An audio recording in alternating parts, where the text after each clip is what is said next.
Good morning student. इससे पहले वाले वीडियो में हमने दादी माँ के बारे में, शिव मंगल सुम के बारे में के द्वारा दादी माँ जी के बारे में बताते हुए पढ़ा था। अब आगे बढ़ते हैं। किशन भैया की शादी ठीक हुई। लेखक बता रही है कि किशन भैया की जो शादी है, वो मैरिज है, वो ठीक हुई।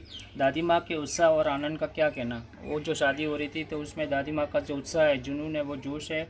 और जो आनंद है, आनंद का मतलब होता है खुशी, या यहाँ पे आनंद का मतलब वैसे मज़ा होता है, एंजॉय होता है, लेकिन यहाँ पे खुशी से तात्पर्य है। तो उसका क्या कहना। दिन भर गायब रहती। शादी ब्याह का फंक्शन होता था तो दादी माँ पूरे दिन गायब रहती। सारा घर जैसे उन्होंने सर पर उठा लिया हो, और ऐसा लग रहा था जैसे सारा घर उन्होंने सर पर उठा लिया हो।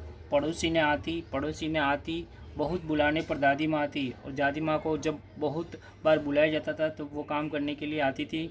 बहन बुरा न माना, और कहती बहन बुरा न माना, कार प्रयोजन का घर ठहरा। कार प्रयोजन का मतलब होता है फंक्शन का, या कह सकते हैं कि उत्सव या त्यौहार का घर जो ठहरा, बुरा मत मानना। एक काम अपने हाथ से न करूँ तो होने वाला नहीं है। दादी माँ ये कहना चाह रही है कि जब तक मैं अपना काम एक हाथ से न करूँ तब तक न होगा और न होने वाला है।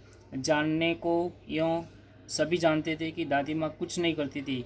जानने को तो सब जानते थे कि दादी माँ कुछ भी नहीं करती थी, लेकिन फिर भी उसका जो मूवमेंट होता था उससे ही पता चलता था कि उसके बिना कुछ भी नहीं हो सकता। दादी माँ कुछ नहीं करती थी, पर किसी काम में उनकी अनुपस्थिति वस्तुतः विलम्ब का कारण बन जाती थी। लेखक ही बताना चाह रहे हैं कि वह कुछ भी नहीं करके अगर किसी काम में उनकी अनुपस्थिति का मतलब होता है एब्सेंट, अगर वो जाती थी तो विलम्ब का कारण बन जाती थी, मतलब देर का कारण बन जाती थी। विलम्ब का मतलब होता है देर। उन्हीं दिनों की बात है, एक दिन दोपहर में मैं घर लौटा। लेखक बता रहे हैं कि उन्हीं दिनों की बात है जब मैं एक दिन दोपहर को मैं मेरे घर लौटा। बाहरी निक्सार में दादी माँ किसी तरह बिगड़ रही थी। और लेखक कह रहे हैं निक्सार का मतलब होता है गैलरी या बरामदा।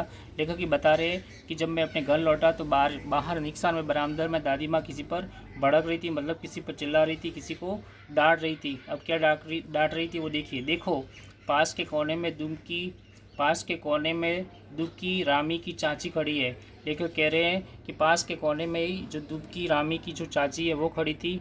सोना होगा, तन्नो रुपये मैं सूद के आज दे दे। सूद का मतलब होता है ब्याज। वो कह रही है कि धन्नो, जो रुपए तूने ब्याज उधार लिए थे वो ब्याज के साथ में आज दे दे।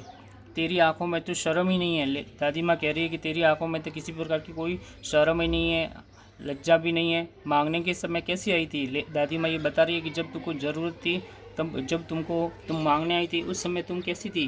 पैरों पर नाक रगड़ती फिरी थी, अपने पैरों पर नाक रगड़ करके भीख मांग रही थी, और उस टाइम किसी ने एक पाई भी न दी। और दादी माँ कह रही है कि किसी ने तुझको एक पैसा भी नहीं दी। पाई का मतलब होता है पैसे का तीसरा जो भाग होता है। अब लगी है आजकल करने फसल में दूंगी। अब क्या तेरी खातिर दूसरी फसल कटेगी।